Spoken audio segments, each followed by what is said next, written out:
You know that moment when your cat finally decides, on its own terms, to curl up beside you after acting like you don't exist all day, and suddenly, everything feels different. The noise in your head softens. Your breathing slows down. The tension you didn't even realize you were carrying starts to fade. For a brief moment, you're not overthinking. You're not rushing. You're just there. If that feeling is familiar, then this is going to resonate with you on a deeper level. Let me ask you something. When your cat casually knocks something off the table, maybe your coffee, maybe something expensive, while staring directly into your soul, do you get angry? Or do you just sit there, slightly impressed by the confidence? If you lean toward admiration instead of frustration, there's actually a reason for that. And it has a lot less to do with personality than you might think. Because being a cat person isn't just a preference. It's a reflection of how your nervous system is wired to experience the world. Some people feel balanced through activity. They thrive on interaction, stimulation, feedback. They like clear signals, constant engagement, and outward energy. That's why they often connect naturally with dogs, animals that are expressive, responsive, and always ready to match your mood. But for others, it's the opposite. Their system finds balance through calm, through predictability, through environments where nothing is being demanded from them. And that's where cats come in. A cat doesn't rush toward you trying to match your energy. It doesn't overwhelm you with attention.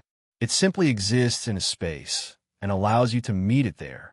There's no pressure to react, no expectation to entertain, no emotional performance required.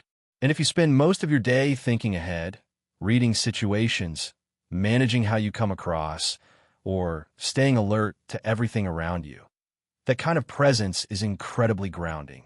So when someone says, "Dogs are just too much for me," what they're often describing is overstimulation. And when they say, "Cats feel peaceful," what they're really talking about is regulation. It's not about avoiding closeness. It's about choosing a kind of connection that allows your body to relax instead of staying on high alert. Once you start seeing it this way, a lot of things begin to make sense. The bond between cat lovers and their cats isn't just comforting. It feels safe in a way that human relationships don't always provide. Because human interactions, even the good ones, come with layers of expectation. You're supposed to respond quickly, show emotion, match energy, explain yourself, reassure others. Even affection can feel like it comes with conditions. Why aren't you more expressive? Why don't you show it the same way I do? Why don't you need me as much as I need you? For people who are sensitive, observant, or easily overwhelmed, that constant exchange can be exhausting. Cats don't operate like that. They don't assume access to your time or your energy. When they show affection, it's a choice, not an obligation. And when they walk away, they don't expect you to question it. That creates something rare, connection that doesn't feel intrusive, a kind of closeness that exists without pressure. Studies on how humans interact with cats suggest something interesting. People who love cats aren't avoiding intimacy. They're avoiding intensity and expectation. They want relationships that develop naturally, without being rushed or forced. And cats embody that perfectly. They show you, through their behavior, that connection doesn't need constant proof. With cats, you learn something subtle but powerful. Affection isn't automatic, it's built. You start paying attention to the smallest cues. A flick of the tail, a shift in posture, a certain look in their eyes.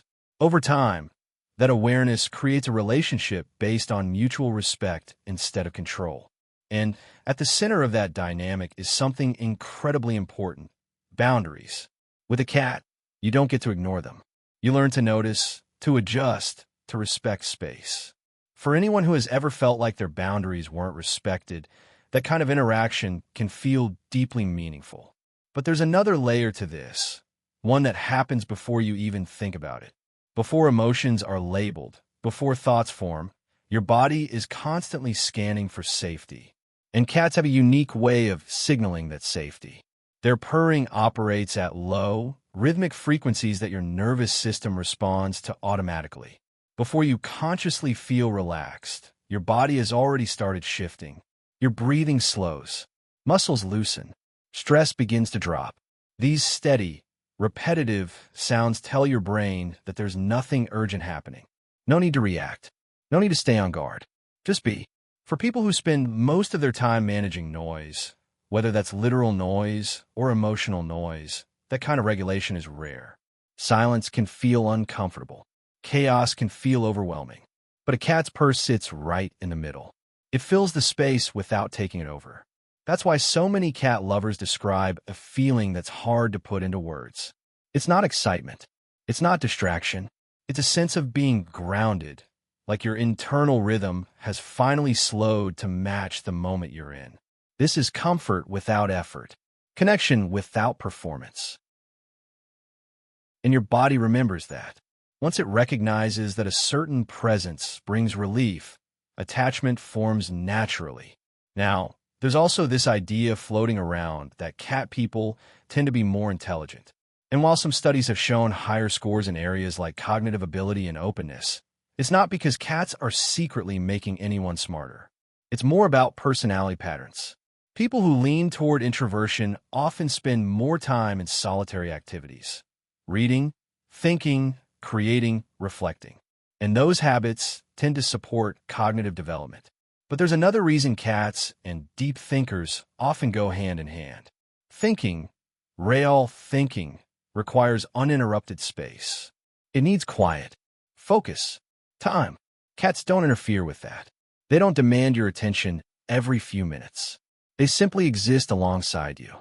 They share your space without fragmenting your focus. That's why so many writers, artists, and creatives are drawn to cats. Not because cats create intelligence, but because they protect the environment that allows it to grow. In a world that treats solitude like a problem, cat people tend to see it differently. For them, quiet isn't loneliness. It's clarity. There's also something biological happening beneath all of this. Cats trigger what scientists call a baby schema, features like large eyes, soft movements, and rounded faces. These traits automatically activate caregiving instincts in the brain. So when your cat looks at you, part of your brain isn't seeing a predator. It's seeing something small, vulnerable, and worth protecting. And that creates a form of connection that feels safe because it doesn't demand anything in return. You get to care without pressure. You get to give without constantly being asked for more. For people who are used to managing emotions carefully, that kind of dynamic can feel incredibly natural. It allows closeness without overwhelming vulnerability. But maybe the most important thing to understand is this. This was never just about cats. It's about you. It's about the kind of environment your nervous system feels safe in. If you're drawn to cats, it doesn't mean you're distant. It means you're tuned to subtlety, to calm, to connection that doesn't require constant output. Cats don't ask you to prove yourself. They don't test your loyalty. They don't confuse intensity with closeness. They just share space with you. And sometimes that quiet companionship is exactly what you need to feel balanced again. There's something almost radical about loving a creature that doesn't need you. In a world that constantly pushes the idea that you have to be needed to matter, cat people choose something different. They choose to love something that stays, not out of dependence, but out of choice. So the next time your cat ignores you for hours and then suddenly demands your full attention, remember this. It's not random. It's not meaningless. You didn't just choose your cat. Your body did. It recognized something in that presence, something that helps you function without feeling overwhelmed. And that matters more than you think. If this connected with you, consider subscribing. And if you'd like to support more videos like this, you can join the channel as a member. I genuinely appreciate you being here.